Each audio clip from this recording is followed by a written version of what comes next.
Hello, a summary of the book, How to Change a Person's Behavior.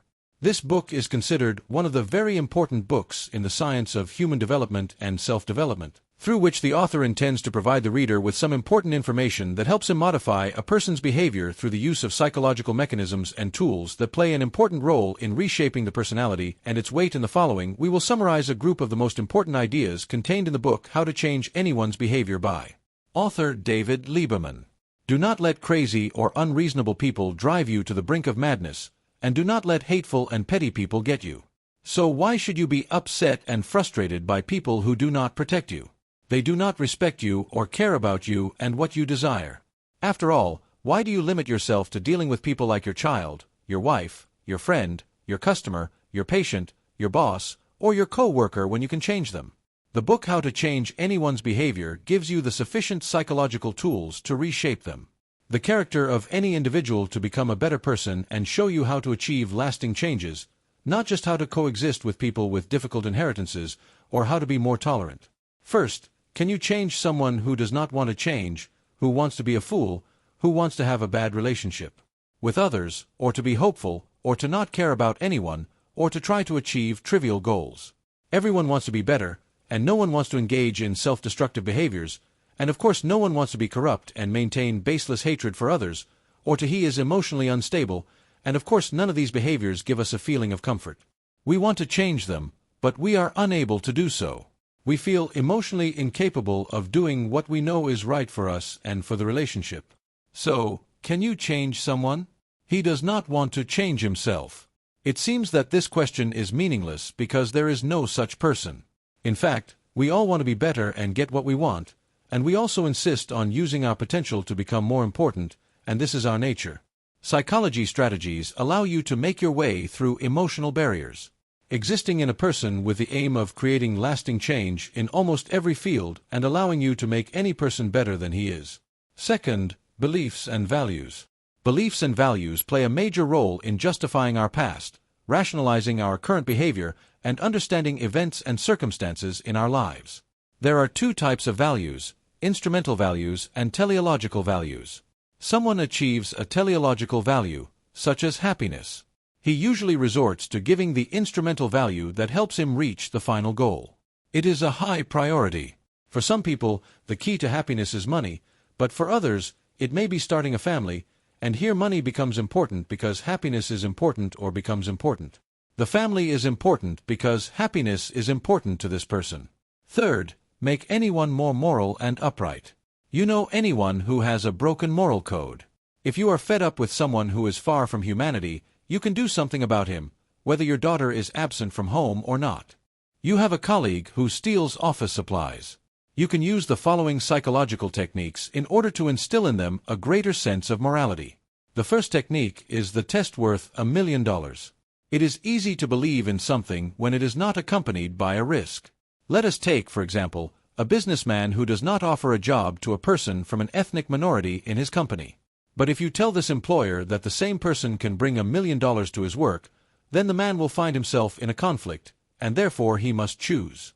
Research shows statistically that the employer will hire this person, and thus the employer must adjust his opinion towards minorities, and if he does not do that, he will consider himself that greedy villain who sells himself out of greed for money. It is much easier for his pride that minorities may not be that bad. In either case, you have succeeded in destroying his belief system. The second technology is indirect consensus. Studies show that when we repeat a certain point of view, we usually end up to support it, regardless of how much we believe in its principles. For example, if we were implementing a school exercise and the students were randomly selected to be divided, after the mock discussions, the majority of the students would accept the position that was imposed on them, or at least sympathize with it, even if they did not believe in its correctness at the beginning. The third technique is to raise barriers. The process of removing barriers is a wonderful technique and easy to implement. Instead of reprimanding a person for a certain behavior, you can shower him with praise and flattering expressions. After you have finished this emotional praise, which only takes 5 minutes, you can simply inform that person that the behavior you want to correct is undesirable behavior. In this way, you have placed the blame on the behavior and not on the person. It is very easy to maintain the belief when the person has nothing to lose. You can change the situation so that the person has many things to lose if he continues with his corrupt behavior. Studies show that when we express an idea in a publicly, whether we believe it to be right or not, we quickly automatically support it. You must restructure the way people view themselves by letting them know that you believe they are good, moral people, and that is what you truly appreciate most about them if everyone then agrees. You can expect to create an environment of expectations that is so powerful that it influences the way we view ourselves.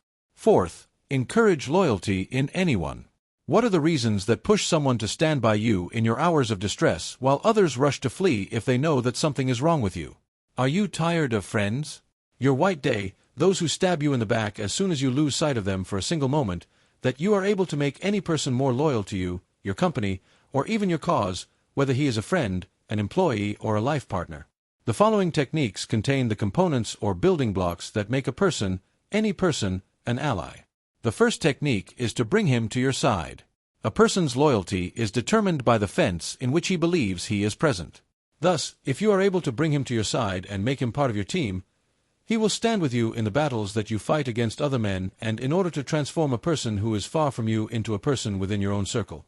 You have to provide him with the information he knows about a few people around you, as well as some power and authority within your company or team. The second technique, little by little.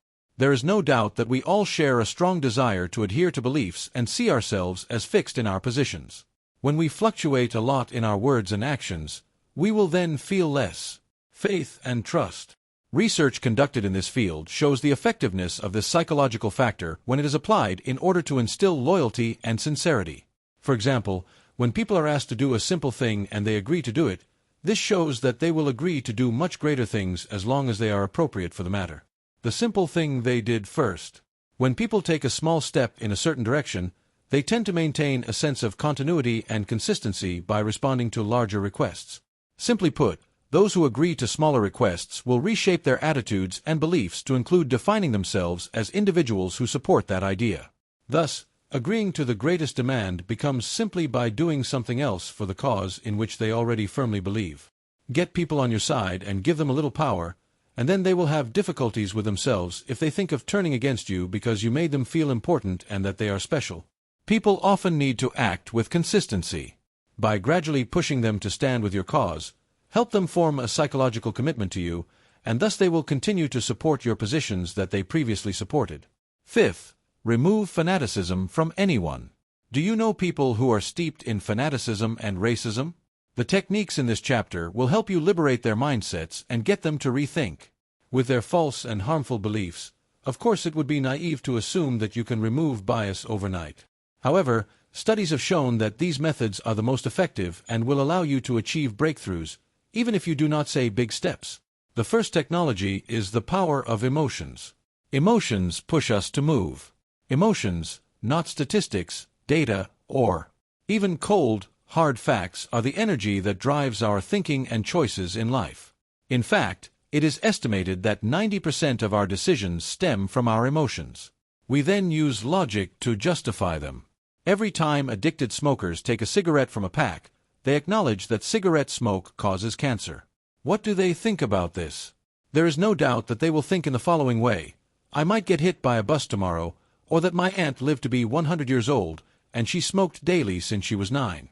By accessing a person's emotions, you can reach the real decision-maker within him. It is not something that arouses emotions, such as amazing pictures or seeing things up close. We can read in our daily newspaper that the earthquake that occurred in Chile caused the death of 2,000 people. Then we immediately move to the social page after we say word for word, "Oh, rudeness," in a voice that is barely audible. But if we look at a single picture of a young girl crying while sitting among the rubble near her mother, who died as a result of the earthquake, we will be affected in a different way. This picture will touch the passion of our hearts, and the second will precede me. Acts of compassion. If a specific person is the target of someone's rebuke, make the targeted person do the work of compassion towards the fanatic person. This was possible. There is no doubt that it would be difficult for a fanatic to hate someone he sympathized with despite his biased feelings. When that person faces this contradiction, he will soon be forced to adjust his thinking in order to adapt to the possibility that he may have made a mistake in judging that person. Emotions fuel our thinking and our choices. You can transforming those cold facts into real people with real stories. Using the rules of the hall by having the fanatical person explain to you why he does not have the same fanatical beliefs that others have. Studies show that when people belonging to different groups belonging to similar social positions work together to achieve a common goal, the decrease in this is the sixth level of fanaticism other than the parents who do not spend enough time with their children. At a time when we long to be certain that the parents give priority to spending time with their children, this is not what happens in reality. Instead, we find that mothers and fathers do not have enough time for their children, and this is because they are exhausted by the responsibilities that life throws at them. So the following techniques provide you with a set of strategies that enable parents to devote more time to their children. The first technique: neighbors are watching. Sometimes the need for a little social pressure emerges. An example of this is making the father more motivated. To achieve this goal, the mother creates some activities in the neighborhood, which includes activities carried out by the father and son or father and daughter. The father in this case will feel ashamed if he does not participate, because his wife is the one who arranged this event.